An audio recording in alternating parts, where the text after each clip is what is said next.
bride mocked the groom in Russian so no one would know, but his mother was a translator. It was one of those days too beautiful on the outside to reveal what it was hiding within, and it was right behind a half-open door that everything began to fall apart. Martha wasn't intending to eavesdrop. She had only stepped into the hallway of the wedding venue to say a kind word to the bride before the ceremony, as any mother would on her son's wedding day, a simple, gentle thing. The kind of gesture she had made her entire life, expecting nothing in return. But when her hand touched the doorknob of the room where Madison was getting ready with her bridesmaids, the voices coming from inside made her stop. It wasn't the tone that caught her attention. It was the language. Russian. She would recognize that sound anywhere in the world. She had devoted 32 years of her life to it. Martha stood motionless in the hallway. The door was ajar, a sliver of light cutting across the floor near her shoe. She didn't go in. She didn't make a sound. And as she listened, the expression on her face slowly changed, like someone reading a letter and only gradually understanding the size of the wound line by line, because the words being spoken were anything but beautiful. Let's rewind a bit. Madison and Ethan had met 3 years earlier, on a Saturday afternoon at the home of mutual friends. She was the daughter of a family that always made a point of showing off what they had. A big house on Park Avenue in Chicago, a new car every 2 years, trips during the July and January vacations.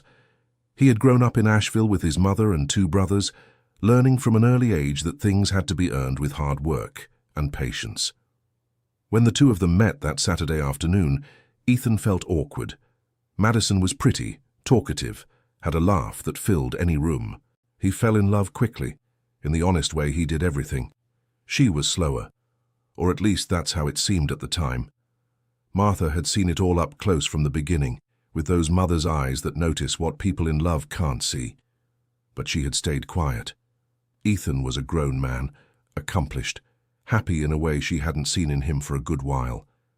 And she didn't want to be that mother, the one who always gets in the way, the one who never approves, the one the son will carry as a burden for the rest of his life. So she held back what she felt. She swallowed her doubts. She smiled in the photos and helped arrange the table decorations at the bridal shower. But there, in that hallway, with her hand suspended near the doorknob, she was paying the price for having stayed quiet for too long.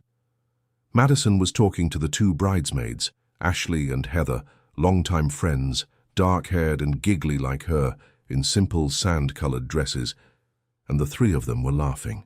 A light, carefree laugh, the kind of conversation that only exists between people who know each other very well and feel too comfortable to weigh their words. Madison said Ethan looked like a scared little boy waiting for his first day of school, that when she looked out the window of the getting-ready room, he was out in the garden with his tie crooked, adjusting and readjusting it without stopping. She imitated the way he walked, nervous, shoulders tense. The friends laughed harder. Then she said his family had arrived with that small-town way about them that you can recognize from a mile away, that his aunt had commented on the catering being too expensive, as if that were a flaw. And then, in a slightly lower voice, she said something that Martha heard with cruel clarity. "At least he'll give me stability." I had to stop when I first read that part. I paused for a while before going on, because that sentence has a kind of coldness you don't expect to hear on a wedding day. And what comes after it is even worse. Her friend Ashley said something in a lower voice, a tone of someone questioning, and Madison responded with a lightness that sent a chill down Martha's spine. Regret what? At least the nosy old woman will have to call me her daughter-in-law now. She was talking about Martha, not knowing she was on the other side of the door, not knowing that every syllable was understood. Martha pulled her hand away from the doorknob slowly, took a step back, leaned her back against the hallway wall and stood there, breathing. She had been born into a simple family in a coastal town, the daughter of a fisherman who had barely finished elementary school and a seamstress mother who dreamed big for her children. She had studied languages out of love, real love, the kind that needs no explanation. As a young woman, she was the first in her family to go to college, and she chose a degree in comparative literature and translation because she wanted to understand the world through the words other people used. Russian came later, in a specialization that no one around her understood why she was pursuing. But she knew. There was something in that language that seemed made of layers, like an onion of meanings you spend your whole life peeling and never finish. 32 years later, she had translated literary classics that people knew by name but had never read. She had worked with publishers, with literary festivals, with university professors, who asked for her opinion as if she were the source itself. She had raised her son alone after her husband left, and she had paid for Ethan's school, the books, the bike repairs, her niece's sweet 16, all with those words that no one in the neighborhood knew what they were. And now she was standing there, listening to the woman who was going to marry her son call her a nosy old woman in Russian, thinking no one would ever know. Dear listener, if you're enjoying the story, go ahead and leave a like, and especially subscribe to the channel. It really helps us who are just starting out. Now continuing. She went to the wedding venue's restroom, closed the door carefully, and stood for a few moments in front of the mirror. The red lipstick she had put on that morning seemed out of place now, her blonde hair with silver streaks carefully styled. The red dress she had chosen because her son had said she looked beautiful in it, that she should wear that color more often. She took a deep breath. She had two options: stay quiet and watch her son's wedding knowing what she knew, or do something. And Martha, in all her 62 years of life, had never been good at staying quiet when someone she loved was about to get hurt. She went over to the side of the venue where Ethan was. She found him in a more secluded hallway, adjusting his tie for the umpteenth time in front of a wall mirror. With his back to her, in a dark suit, shoulders slightly hunched in that way he'd had since his teenage years when he was nervous. When he saw her in the reflection, he broke into a wide smile. "Mom, I'm fine. You can stop looking at me like that." "Ethan, I need to tell you something." The smile slipped. He turned around. He knew that tone well. "What is it?" She didn't know how to begin. She never does at moments like this. The right words seem to exist somewhere but stay just out of reach exactly when you need them most.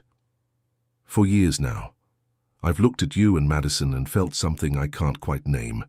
I never said anything because I didn't want to be the mother who interferes. But today, a little while ago, I heard something out in that hallway." Ethan crossed his arms. "Mom, let me finish." He stayed silent. She told him. She didn't repeat everything word for word, because that wasn't what mattered. She told him she had stopped at the door. She told him about the language. She told him she understood Russian. She told him what had been said, the part about stability, the part about him and the part about herself. The silence that followed was different from every other silence she had ever known. He stood there for a time that seemed much longer than it actually was. His tie was crooked again. He didn't touch it. "Are you sure about what you heard?" "Ethan, I translated Tolstoy for 15 years. He almost laughed, but he didn't. "She might have just been talking to talk, Mom. People say things when they're nervous. You know how it is, the pressure of the day, maybe. And I prayed that's all it was." Martha placed her hand on her son's face, like she used to when he was little and had hit his head on some corner. But the way she said it wasn't nervousness. It was lightness. It was the way someone sounds when they're comfortable saying something, you know? Like when you've held an opinion for a long time and you finally find the space to let it out. Ethan moved his face away slowly, not in anger, with that specific pain of someone trying not to believe something that's already convincing them. "I know Madison. You know the Madison she shows you." That hung in the air between them. There are things we hear and feel like we recognize them from somewhere. That moment, that tug of war between what we want to believe and what we already know deep down, I think everyone has been through that in some form, and it hurts in a very specific way. Ethan asked his mother to stay there and went himself to the room where Madison was getting ready. He knocked twice. The bridesmaid Heather opened the door, smiled when she saw him, started to say he couldn't come in, that it was bad luck. He asked her to call Madison for a moment, just a moment. Madison came out with that light smile of someone who thinks they're about to hear a declaration before the ceremony. She looked beautiful, truly. Dark hair pinned up, with that long veil she'd spent months choosing. Her dress was simple and elegant at the same time, the kind that doesn't need to draw attention because it does that naturally. She was a beautiful woman, and she knew it. "What is it, love? You can't see me like this before. You learned Russian." Her smile faltered for a fraction of a second, just a fraction of a second, but Ethan saw it. "What? You take Russian lessons? With Ashley and Heather? Since when?" She let out a small laugh that sounded a bit forced. "Oh my God, Ethan, where is this coming from? We learned a few phrases. It was a silly thing, a joke." "What phrases?" "Random things. Why are you asking me this now, right before the ceremony?" "Because my mother heard you." The lightness on Madison's face disappeared all at once. She looked to the side like someone checking if anyone's in the hallway. Then she looked back at him. "Your mother doesn't speak Russian." "She translated Russian literature for 32 years. The silence that settled there was different from any other silence that morning. Heavier, more real. Madison opened her mouth and closed it. Opened it again. "I didn't say anything wrong, Ethan. It was a conversation between friends. You know how it is. We say things. You said I was going to give you stability." She didn't answer right away. And in her hesitation, he found the answer he didn't want to find. "Is that what I am to you? Stability?" Dear listener, if you're enjoying the story, go ahead and leave a like and especially subscribe to the channel. It helps us a lot. We're just starting out. Now continuing. Madison sighed. And in that sigh, there was a kind of surrender. Her voice changed, lower, more real, less calculated, as if the bride's mask had slipped a little. "Ethan, I like you. I really do. I like you. Liking and loving are different things. Sometimes love isn't enough for a lifetime. Sometimes you need someone who's solid, reliable, who... I asked you if you love me." She stared at him, and in her eyes there was something he struggled to recognize. It wasn't cruelty. It was a very old confusion she had never resolved. Maybe she had never allowed anyone to ask her that with such clarity. "I think so," she said at last, "but I don't know if it's the way you deserve.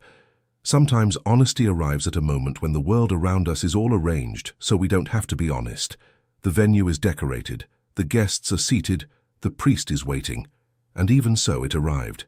It hurts a lot, but it arrives." Ethan stared at her for a long moment. Then he nodded slowly, with his head, like someone storing something inside himself before deciding what to do with it. "You should have told me this before. A long time before." "I know. And what do you want now?"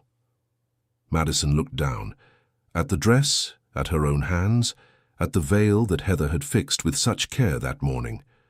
When she raised her eyes, there was something different in them, a difficult clarity, the kind that comes at a high price.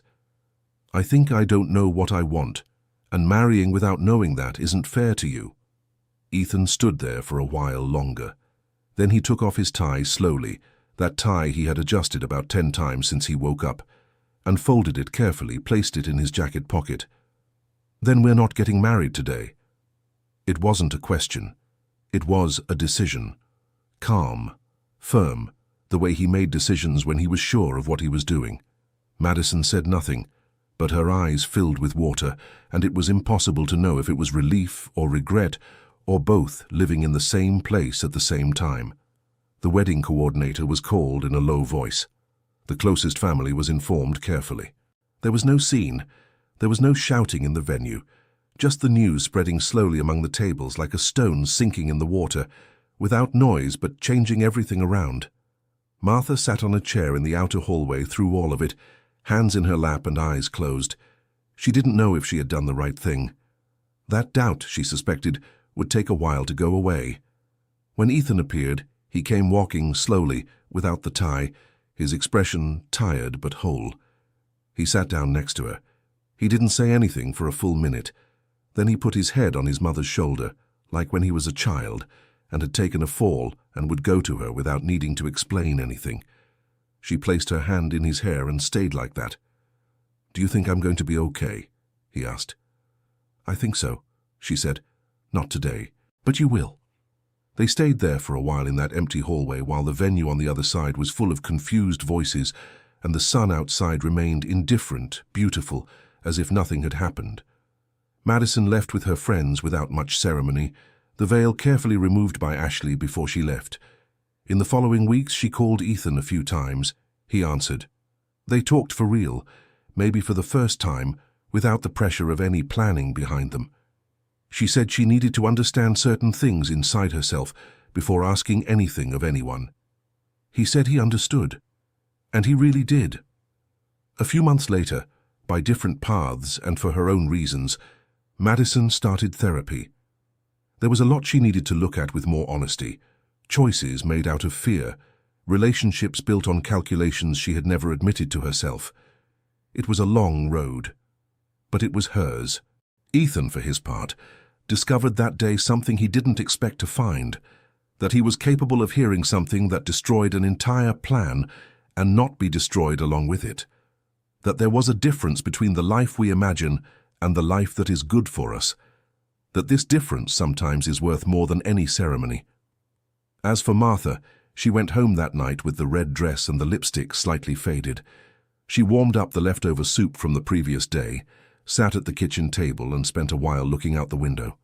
Outside, the neighborhood was quiet, a round, cold moon in the dark sky. She didn't know if she had done the right thing. She still didn't know. But she knew that if she stayed quiet, she'd have to carry the weight of it for far too long. And she was old enough to understand that some weights we just can't hold forever. That sometimes the bravest move isn't the most comfortable one. And that a mother's love isn't just about hugging when things are good. It's also about having the courage to speak up when things are wrong. The next morning, Ethan showed up at her house bright and early. He knocked on the door without calling ahead, the way he'd done his whole life. He was holding 2 warm, fresh bagels in a little paper bag, bought from the corner bakery near her place. He sat down at the kitchen table, on the same side he'd sat on since he was a kid, and slid one of the bagels over to her without saying a word. After a moment he said, "Thank you." She didn't ask why. She knew, and that fresh bagel, on that ordinary weekday morning, was worth more than anything she could have accomplished in 32 years of translating other people's words. End of story. Man, what a story. I keep thinking about the weight Martha Harrison carried in that hallway, having to choose between protecting her son and not being that mother who meddles. So what about you? What would you have done in her shoes? Would you have stayed quiet or spoken up? Tell us in the comments, because these stories only feel complete when we talk about them. Thank you so much for joining me today, truly. If you made it this far, drop a like and most importantly, subscribe to the channel so you don't miss the next stories coming your way.